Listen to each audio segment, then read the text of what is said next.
Welcome to the Author to Authority podcast.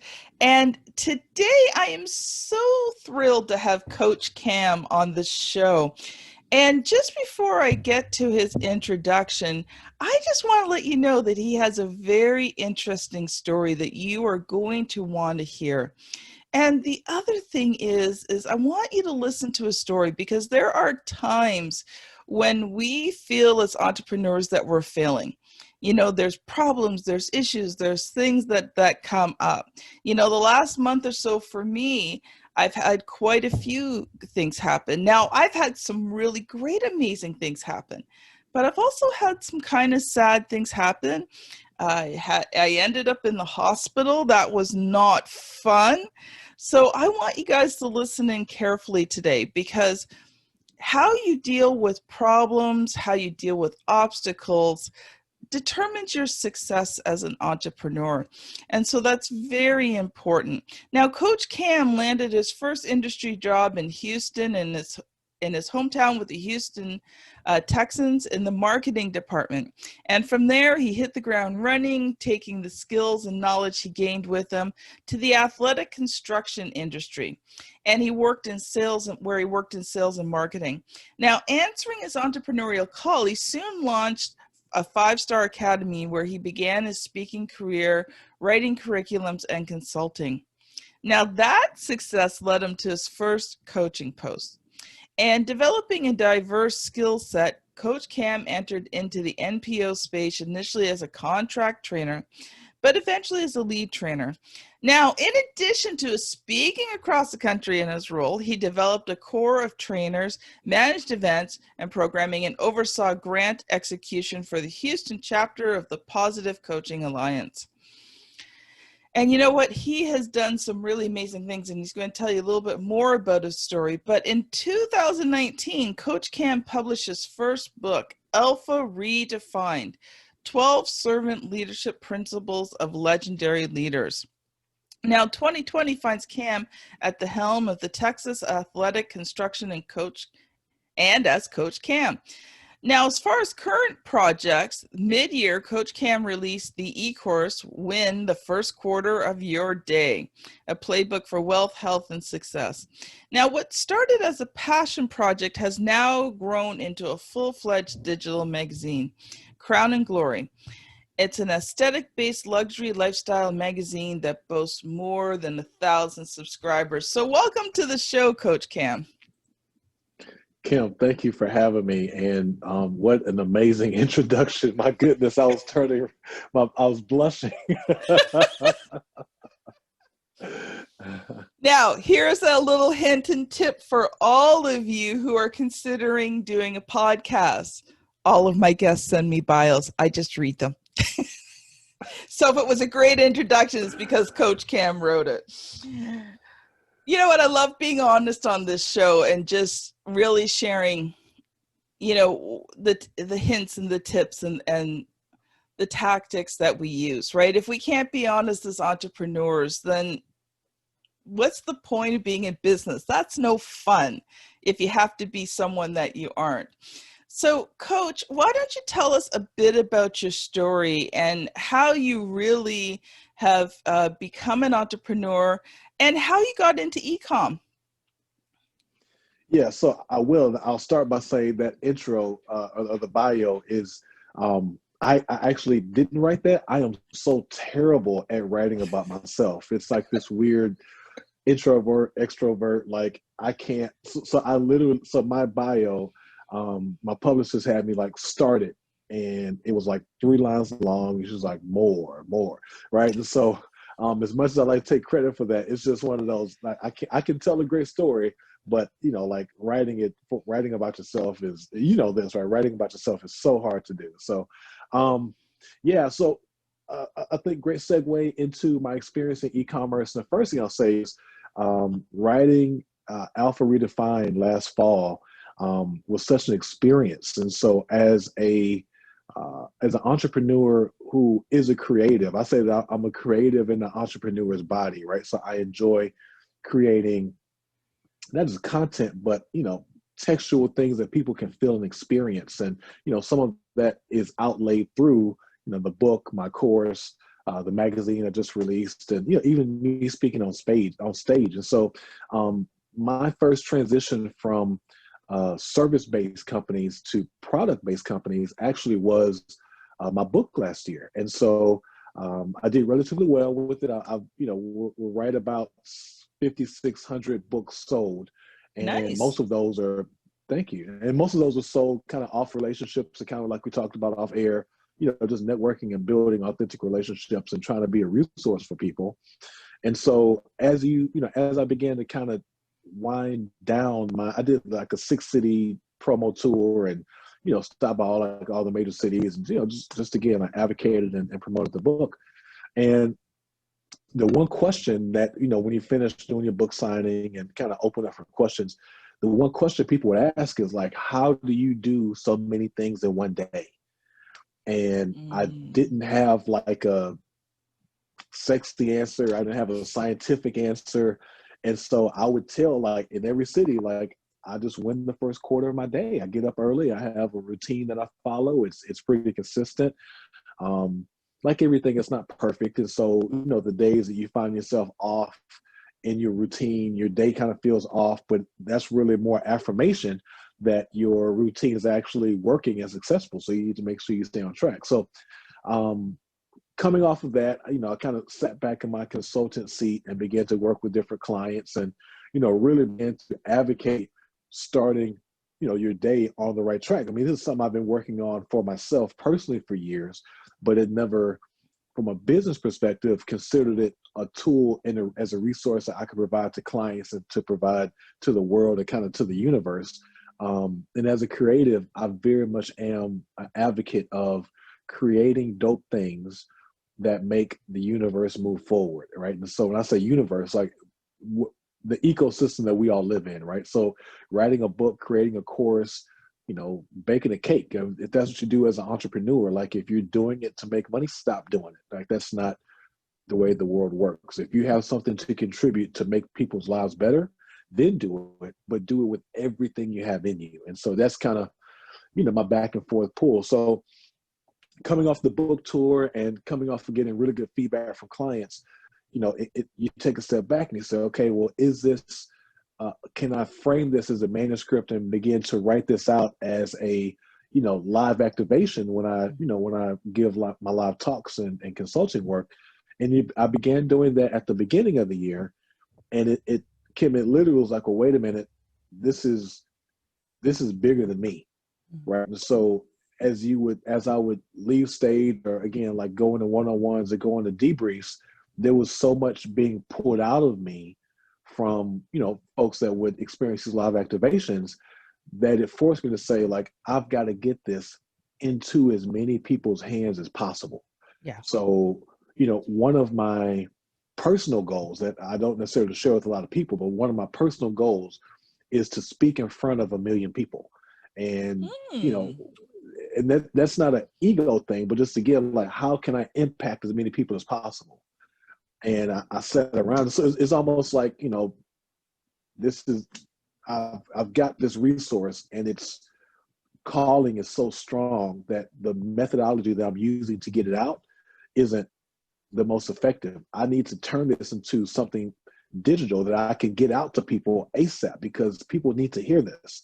Yes. And so that's when I say probably early January or early February, end of January, I began writing the script and the course and the outline curriculum for the course. And so, to kind of transitioning obviously into COVID happened.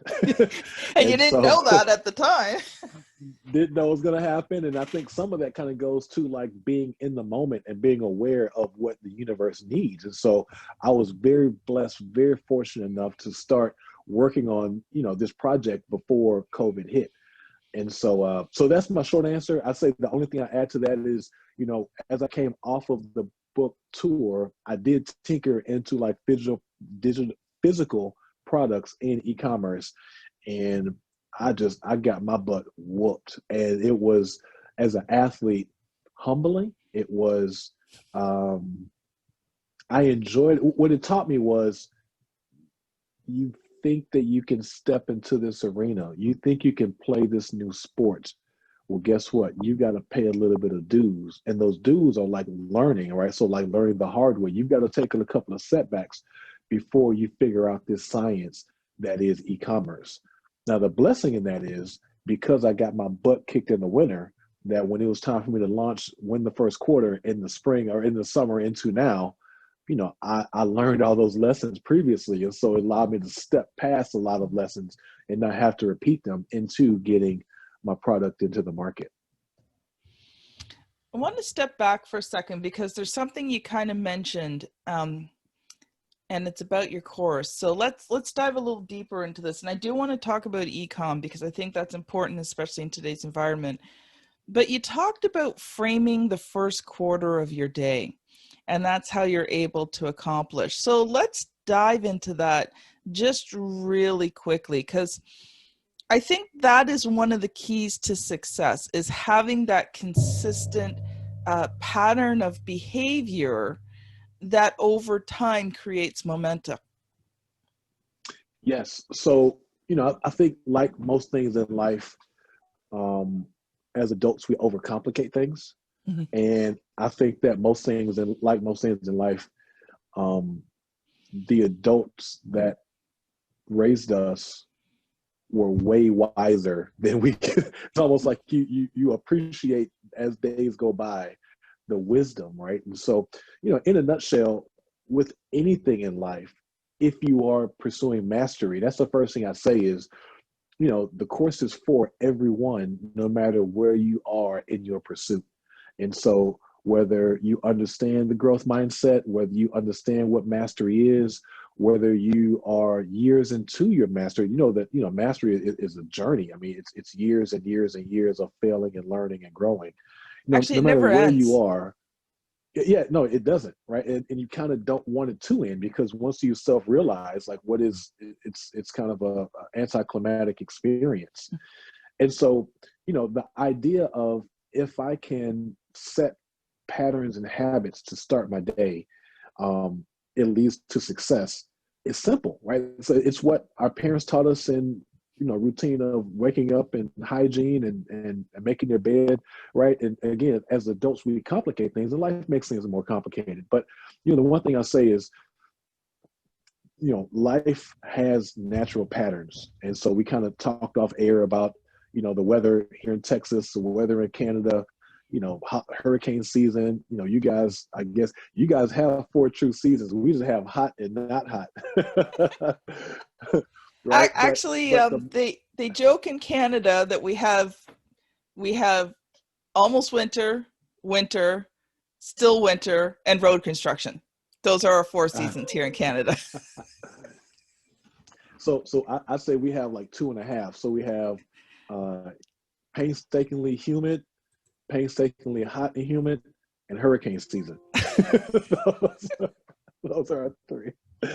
But yeah, to finish answering your question, I love learning. I love growth. I don't take myself too serious. I'm a very competitive person, but I don't take myself too serious.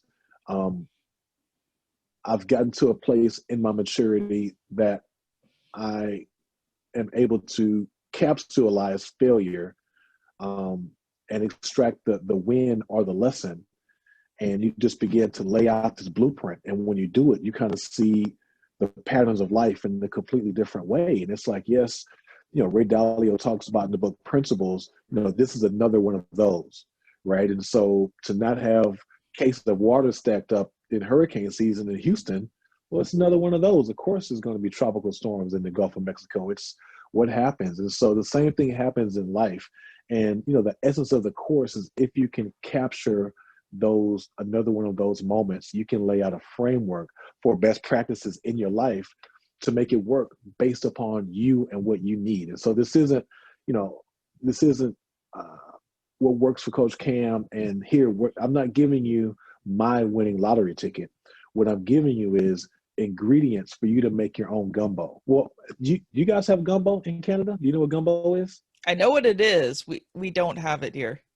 Oh, so gumbo is it's the soup in essence, right? So it's a Southern soup. It is comprised of a flour-based roux that's seasoned very well. And, the cool thing about gumbo is, I make mine different from you make yours, but they're just key ingredients, right? So you have seafood, you have shrimp, you have crawfish, some people put lobster in theirs, you have sausage, chicken.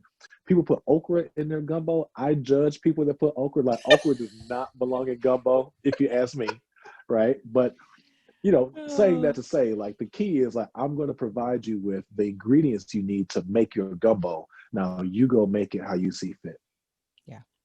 And I think that's really important as an entrepreneur is that we don't try to be somebody else. That we figure out the start of our day that works best for me. For some people, they're actually not morning people.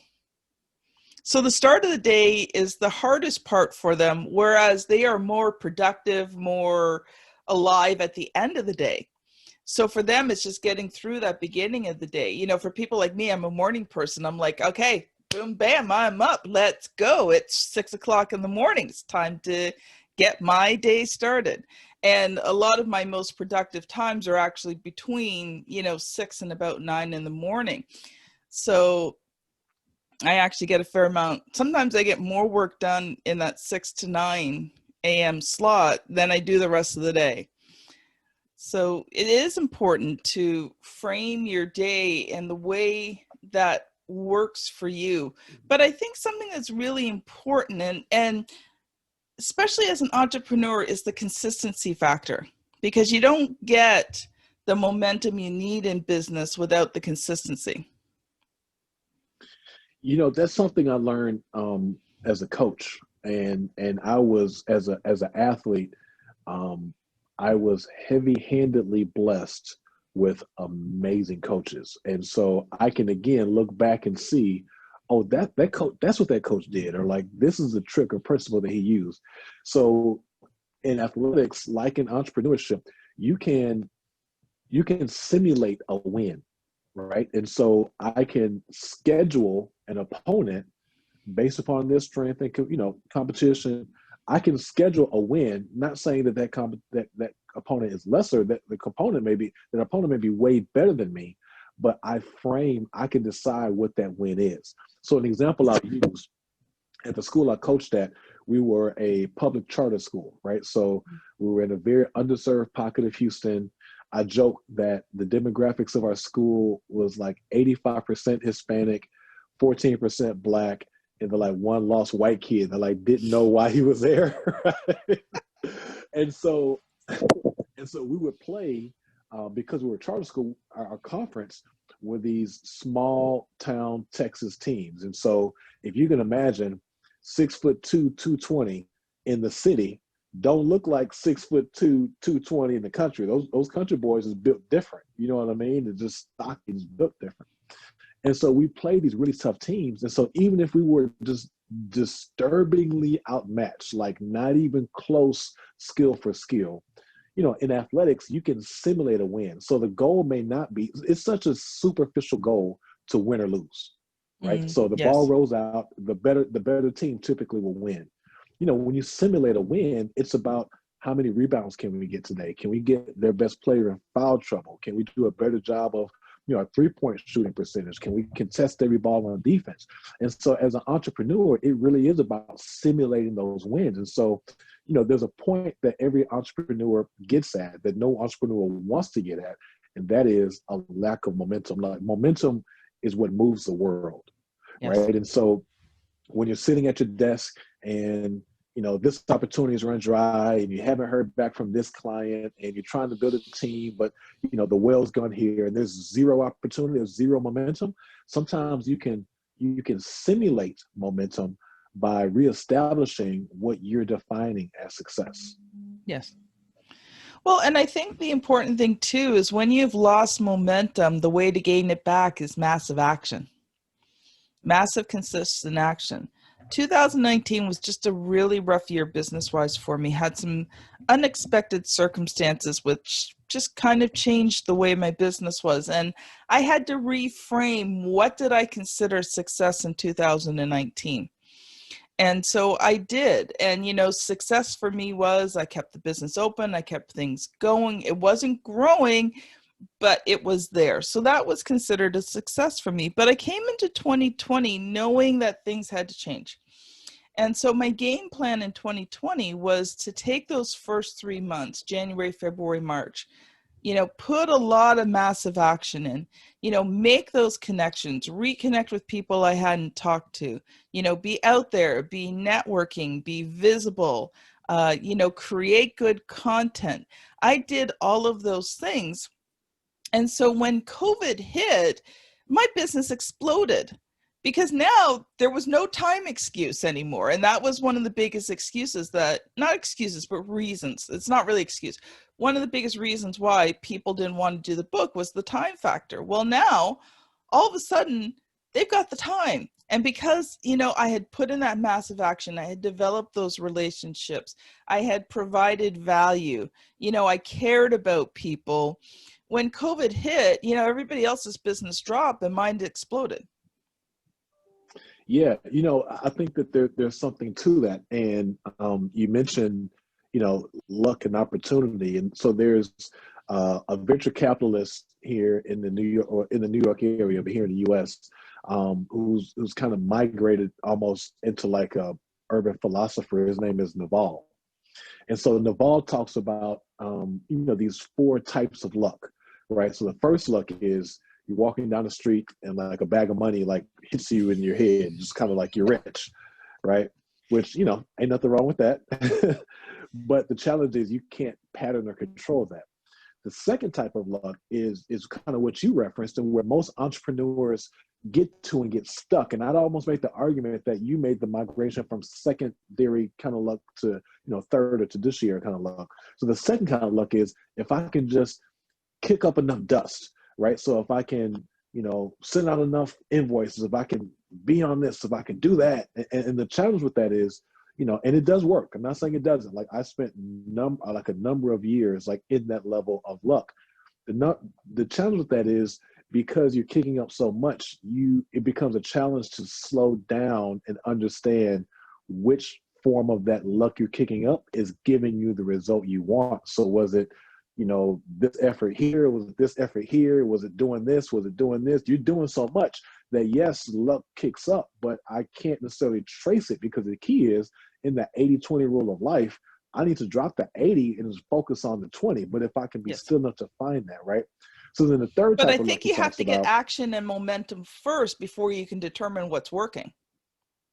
Yes, no, agreed. No, very much. I do not disagree with that. But I think what I'm adding to that is you also have to block out time to be still to understand, you know, what's working and what's not. Because, you know, if again, you're putting, you know, 8 different types of luck out there, 6 of them probably aren't the majority of what's getting you. It's these 2. But like most entrepreneurs, like myself, if you're so busy kicking up luck and not, you know, reflecting, you're still kicking up 8, but only 2 are bringing you what you want. Right. So then the third type of luck he talks about is a luck where, you know, because you created such a, this is where I think I kind of respectfully disagree with your initial thought, is because you've created so much equity and value in the ecosystem, luck begins to come to you. Right. And so, you know, I've planted seeds, not looking directly for that seed to return right now. But if I'm kicking up level 2 types of luck, I'm planting seeds, something's going to come back to me. And now I'm able to receive, you know, reap the rewards of what I put out. But then the 4th type of luck is being such a valued and trusted resource in your community that your community seeks you out when it's time to make decisions. And I think that that's kind of what you're describing is you kicked up so much that you kicked up in secondary, then you began to see the harvest of third, and now you're in the place of like 4th luck where it's like coming to you. And it's like, wow, it's almost amazing the opportunities that are coming. But to your point, it doesn't start without you beginning to kick. Yeah. And I think one of the things too, because our topic today is kind of e-commerce, when you're dealing in an e-commerce environment, numbers are important. So first of all, how much are you getting out there? So, you know, if you've only got 1 or 2 products, you really can't always determine what's going to be a success. Sometimes you have to get quite a few products out there to do that 80-20 rule so that you can see which ones are effective. And, you know, as you find out which ones are effective, you can delete the other ones because they don't need your time and energy, right? But I think, you know, the consistency of action in e-commerce, you know, the ability to bring out new products, especially, you know, if you're dealing with places like Amazon, if you're dealing even places like Etsy, things like that, having that consistent, you know, bringing in new products makes you more visible. But one thing that you talked about, that 80-20 rule, I think is really important when it comes to e-commerce, and that's understanding things like keywords and your metrics. Because anything you do, you have to figure out which words work best to find it by, because that's how most people will find your products, is by searching for it. Yeah, you know, and what I'd add to that, I agree with everything you said. What I'd add to that is, you know, one of the modules in life that I'd say that I've added to my belt recently is in practicing Stoicism. I've learned to detach the emotion, right? Because so like to the Yes. point of like Amazon. So if you've got 10 items, you know, I'm not a big pet guy, but let's say you've got like a puppy store, right? And you're like, yeah, this one is gonna kill. I know it. I love it. My dog loves this item, and it's gonna go. And it doesn't go. Like, Yeah. it's only natural to see yourself as a failure, and I can't pick. And it's not. You're not selling on Amazon for your dog Fluffy. You're selling on Amazon for somebody else's dog Fluffy, right? And so being able to detach from what you want and you like for the market, and again, the universe, like what value are you bringing the pet, you know, the vegan pet universe in your store, right? So if you're providing value, you will be rewarded. Well, the challenge so many times is we take our wins and losses personally, that we almost begin to own our failures, and our failures are not for us to own. Our failures are us to learn from. But Yes. we're not supposed to own our failures. And so, if you can, to your point, be true with the hard data and science of what what makes the best options, you can almost begin to make emotion neutral decisions because you're letting the stats and the science drive, you know, your decision making versus your emotions. Well, you know, it's the same thing when I work with my clients, especially on things like their covers. I will say to them, you know, we usually create a few different covers for them. And I tell them, don't go by the one that you like the best. Get it out there. You know, most people have a tribe that at least comprises a fair amount of their clientele on social media. So I tell them, get it out there on social media. Let them vote and tell you. And I almost guarantee it won't be the one that you like. Yeah, you know, you're But so you right. have to And go with what they want, because they're the ones that are buying the book. yes. So going off of my previous thought, I have this philosophy or this statement that, you know, business is an art and a science, Yes. right? And so many times as you begin to start your entrepreneurial journey, and again, I'm saying this, I'm 15 years in, and this is something I've learned in the last 12 months, right? So, you know, the art is external. So the book cover, the podcast cover, the color of the puppy chew, right? Those are external things, right? Those are subjective.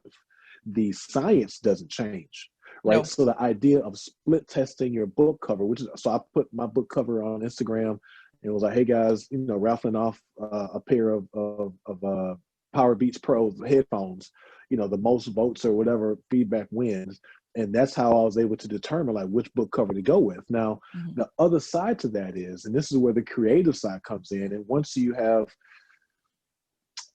understand that milestone, and once you are able to attune the science with the art, now you're able to create your own universe. You're able to create your own unique space that is filled with your stuff. So for me, for example, I stayed true to who I am as a coach, as a leader, as an alpha, as a man.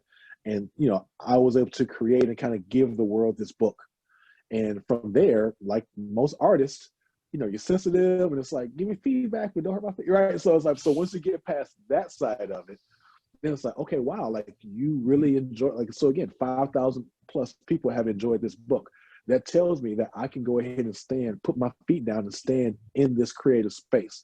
So that helps you put the filter on what you create for the world. And so, the other side to it, so it's not so analytical and doesn't have feeling and essence, because you have to have a soul to everything you create, is if you create authentically who and what you are, your audience, what I call my team, will love it, right? And so what I did with Alpha Redefined was kind of package up everything that I understood about servant leadership and what I believe in it. And I married different people in history and time, and I put that out, and I got a great response. Then, the idea of this course, I put it out again, just with a filler for clients. I never intended for it to morph into an online course, but, based upon being authentic from my previous experience with the book, I put it out, got great response. So then I said, okay, well, let me go ahead and, begin to write this curriculum for this course. In the middle of that, Kim, I had this idea for Crown and Glory magazine. And this is pandemic April, right? And so I've converted my office, and I created my garage into my office. I set up a folding table just to get out the house. I'm tired of being in the house. My daughter's sitting next to me doing her schoolwork. And I'm scrolling through my social media, and I have, like different pages I follow, and it's just aesthetically pleasing, right? And so I'm saying to myself, you know what? If my teammates enjoy the things that I create, then how awesome would it be for them to be inside of my head and see, like, looking at this design or looking at this type of art made me feel this way, which made me create this, right? So I created Crown and Glory just as a external celebration of the things that I see and what I enjoy in a aesthetically beautiful way. Well, what that does for me is, from a strategic standpoint, is if you rock with me, if you like the stuff that I create, then you're going to love this. Complimentary is free. I'm not charged. I don't do it to make money. It's for me to express my art. And so what it turns into is amazing lead generation, right? And so while it was not intended to be that, if you download my magazine, so I've probably sold 10 books from people who have downloaded my magazine. Of those 10 books, I've sold 2 courses, right? And so again, what it turns into is an amazing entry point into this world that I'm creating. And if I just work like Michelangelo and just sculpt and sculpt and sculpt and create, then I've created this entire universe of content, a universe of resources for me to share. And again, not from a capitalistic standpoint, but I have like the burden of obligation to make the world better. And if you can do that, then you'll begin to find resources of value. Well, we're going to transition into your book because we've only got a few minutes left here. But, when you were talking about getting feedback on your book, and I've actually written over 150 books now for myself and my clients, mostly for my clients, but I have written my own books. I've actually gotten to the point, I just tell my team, I don't care what feedback you give me, rip that thing apart because I want the best. And I think, when you're going through this book writing process, like you said, you do need to be emotionally attached in the sense that you need to take pride in this book, and you need to make sure that this book reflects you, reflects your values, gives a tremendous amount of value. But you can't be so emotionally attached to the book that you can't change it. I call that analysis paralysis, where everything's got to be perfect and it's never right. And what if people don't like it and whatever? Well, I can tell you for a fact, there's going to be people who don't like your book. It's not for them. See, I don't write books to people who don't going to like it. I write books to people who are going to love it. And that's who I write my books for. It's so true. And I think that, this is where my athletic background and my competitive, natural spirit kind of comes in. And this is also where, in practicing stoicism, you have to be ego void, right? So I care more about getting the right response than it being my response. So if this chapter needs to be reconstructed, edited, torched, burned, kicked, right, thrown in the backyard, right? So like I care more about, creating an amazing piece of art, an amazing piece of work, than me getting off the line I wanted to say. And I wrote this when I was a junior in high school, and I was going to put it in my first book. And right. So it's like, put that in your intro, or put that in your thank you. I mean, there's a place to kind of put a couple of lines, but it does become, when you create art, it changes who you are. Mm. And ultimately it forces you to reduce and make simple what's your purpose. So what's your purpose for writing or creating this piece of work? And are you writing it for you, or are you writing it for us? And if you're writing it for us, then you have to be aware enough to understand that while you do have that ethic, like you said, like the ethical value of what you need to get across, right? So for my book, Alpha Redefined, the purpose was to reestablish how we define the word alpha in this culture. That's the purpose. But how I connect with people, the character sketches I use, and ultimately the authenticity of it, you have to be a servant. You have to be able to take feedback and receive it, because the work is, you're creating it, but you're creating it for the universe. We're just about out of time, but one thing that I was thinking about as you were talking was, I think it was Michelangelo. It was one of the famous sculptors. I was reading about him, and he talked about how he looked at a piece of marble and he could see the sculpture inside. But to get to that magnificent piece of art, he had to start off by hulking off big pieces of marble, and eventually at the end, just little tiny pieces here and there, to make these amazing sculptures. And that's kind of what, your book writing process is like, especially when you're in the editing phase. So, Coach, what I would love to do is have you tell people how to get a hold of you. So if they've been hearing this podcast and they think, man, I really got to read that book, or they've been listening to you talking about your course and they're like, I need that. How can people connect with you? So I can be found on social media, Coach Cam Cares, on Instagram, on YouTube, on Facebook. And my book, the course, the magazine, Crown of Glory, all of those can be found on CoachCamCourses.com. Awesome. Well, thank you so much, Coach Cam, for being on the show today. It has been a great honor and privilege. I have massively enjoyed our conversation, and I know that the listeners have gotten a tremendous amount of value out of it. Now, if you've been listening to this and you kind of think, you know what, I really want to become that expert, that authority, because that's what Coach Cam is. He is that expert and that authority. Then I would love to invite you. I'm writing my book, Author to Authority. It will be out this year. So if you want to get a free excerpt of it and just start to see what you need to do to become that authority in your niche, go to www.authortoauthority.com/get-the-book. So this has been Coach Cam and Kim Thompson-Pinder on the Author to Authority podcast. Thank you so much for listening, and we will see you on the very next episode. Bye now.